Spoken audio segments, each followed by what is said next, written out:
Hello friends, this is a video series on public administration and this is my second video.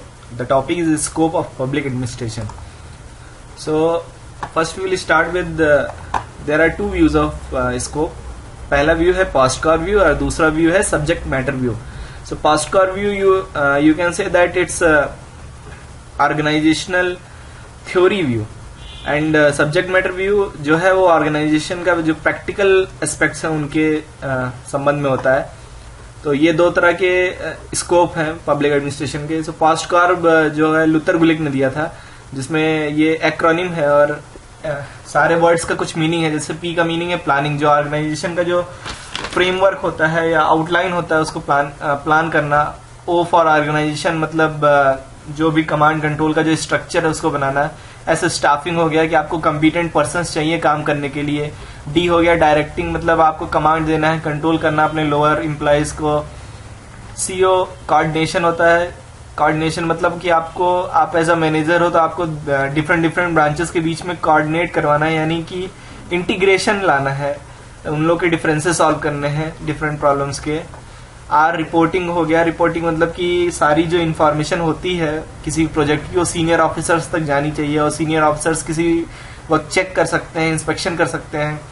और B budgeting. Budgeting बहुत important part है जिसमें finance होता है और finance में आता है कि आप बजट बनाते हो, एक्सपेंडिचर क्या है आपका, इनकम क्या है और डिफरेंट जो एक्सपेंडिचर्स हैं वो कौन कौन से सेक्शन में कितना पैसा खर्च होगा. अकाउंटिंग होता है, बाद में ऑडिटिंग होता है, तो ये सब बजटिंग में आता है. बट ऑर्गेनाइजेशन का केवल जो पास्ट कार व्यू है उसको बिजनेस और इंडस्ट्रियल व्यू भी बोलते हैं, क्योंकि इसमें प्रैक्टिकल अप्रोच नहीं आया. ये केवल थ्योरेटिकल है और ये ओनली ऑर्गेनाइजेशन को कोर फंक्शन समझता है ऑर्गेनाइजेशन को. बट सब्जेक्ट मैटर व्यू जो है वो just opposite of past curve है, जिसके अकॉर्डिंग ये है कि जो रियल एडमिनिस्ट्रेशन है वो ऑर्गेनाइजेशन स्ट्रक्चर या मतलब पास्ट कार व्यू की तरह कोर फंक्शन उसको नहीं मानता है, बल्कि वो जो सर्विसेज प्रोवाइड करता है ऑर्गेनाइजेशन, जैसे पुलिस जो है law and order service provide करती है और हमारा जो स्कूल्स है education, quality of education provide करते हैं, या जो हॉस्पिटल्स है पब्लिक हेल्थ प्रोवाइड करते हैं. तो जो ये सर्विसेज प्रोवाइड करते हैं इनका जो प्रैक्टिकल एप्लीकेशन है थ्योरीज का, उसको सब्जेक्ट मैटर व्यू सबसे कोर फंक्शन मांगता है पब्लिक एडमिनिस्ट्रेशन का. तो स्कोप जो होता है वो थ्योरेटिकल एस्पेक्ट्स में भी आ गया और प्रैक्टिकल एस्पेक्ट्स में भी आ गया. और कंक्लूजन ये निकलता है कि जो स्कोप है पब्लिक एडमिनिस्ट्रेशन का इन दोनों को मिला के है, और कोऑर्डिनेशन एंड ऑर्गेनाइजेशन दोनों डिफरेंट सेटअप में डिफरेंट होती हैं. जैसे मिलिट्री और एजुकेशन जो ऑर्गेनाइजेशन है इनको आप मतलब सेम पहलू पे आप इनको कंपेयर नहीं कर सकते, सेम थ्योरीज दोनों पे लागू नहीं होंगी, तो इसलिए सबका स्पेशलाइज स्टडी रिक्वायर होता है. अच्छा, जो पास्ट कार व्यू है और आपका सब्जेक्ट मैटर व्यू है, क्या दोनों रिकंसाइल हो सकते हैं, यानी कि क्या दोनों को एक दूसरे में मिलाया जा सकता है? तो इसका आंसर है कि हाँ बिल्कुल, ये दोनों ही एक दूसरे के कॉम्प्लीमेंट्री है. जैसे कि आपके बॉडी में जो बोन होता है वो स्ट्रक्चर प्रोवाइड करता है और जो मसल्स होती हैं उस पर वो पूरा बॉडी बनाती हैं आपकी. सिमिलरली जो सब्जेक्ट मैटर व्यू है वो अप्लाइड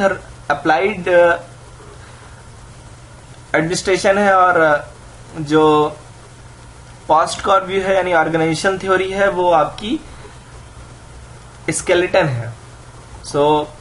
पेपर 1 जो होता है फर्स्ट व्यू यानी जनरल एंड एब्स्ट्रैक्ट थ्योरीज, इसमें बहुत सारी आप थ्योरीज पढ़ोगे आगे चल के. पास्ट कार तो सिर्फ एक सिंगल टेक्निक है जो क्लासिकल अप्रोच को नोटिफाई करती है, बट आगे चल के आप बहुत सारी पढ़ोगे. मतलब बिहेवियरल अप्रोच है, न्यू क्लासिकल अप्रोच है, देन मॉडर्न अप्रोच है, सिचुएशनल अप्रोच है. देन पेपर 2 जो होता है कंक्रीट एडमिनिस्ट्रेशन, जो एप्लीकेशन होता है एडमिनिस्ट्रेटिव थ्योरी का रियल लाइफ में, उसको हम पेपर 2 में पढ़ते हैं. हमारे जो यूपीएससी का पेपर 2 का एग्जाम है, जैसे police, education, health, agriculture, justice, defence, social welfare, ये सब आप पेपर 2 में पढ़ेंगे.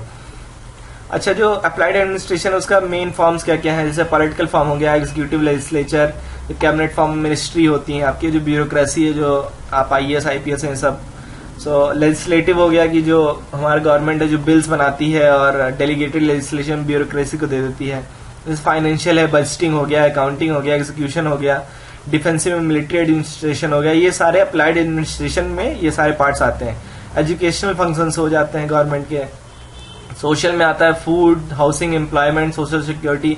आप इसको डायरेक्टली स्कीम से भी ऐड अटैच कर सकते हैं, जैसे सोशल सिक्योरिटी की स्कीम, मान लीजिए आम आदमी बीमा योजना हो गई या मनरेगा हो गया। मिलिट्री एडमिनिस्ट्रेशन में मान लीजिए कि कोई वेपन्स परचेज करना है। एजुकेशन में हो गया सर्व शिक्षा अभियान। Economic, industry and agriculture, foreign trade, infrastructure.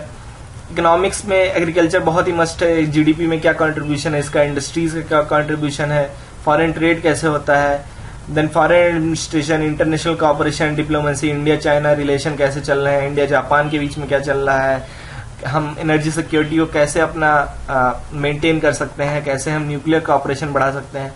Imperial administration हो गया कि अगर मान लो एक नेशन दूसरे नेशन पे डोमिनेट कर रहा है, जैसे कि हमारा इंडिया था आजादी से पहले, तो उसको इंपीरियल एडमिनिस्ट्रेशन बोलेंगे। देन लोकल एडमिनिस्ट्रेशन हो गया कि जो लोकल बॉडीज हैं, जैसे कि हमारा म्यूनिसिपल कॉर्पोरेशन है या पंचायती बॉडी है, तो ये सारा मिला के अप्लाइड एडमिनिस्ट्रेशन में सारे सब कुछ आते हैं।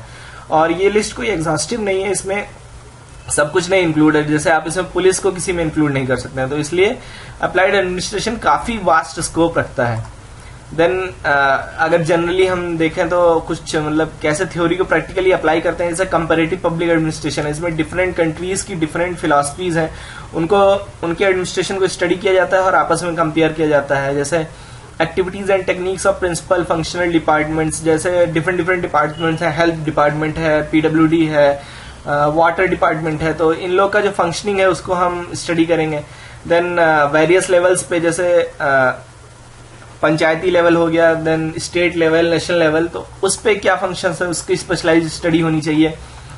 देन ये बहुत इंपॉर्टेंट है कि हिस्टोरिकल पर्सपेक्टिव भी आपके पास होना चाहिए एडमिनिस्ट्रेशन का, वो भी उसके स्कोप में आता है।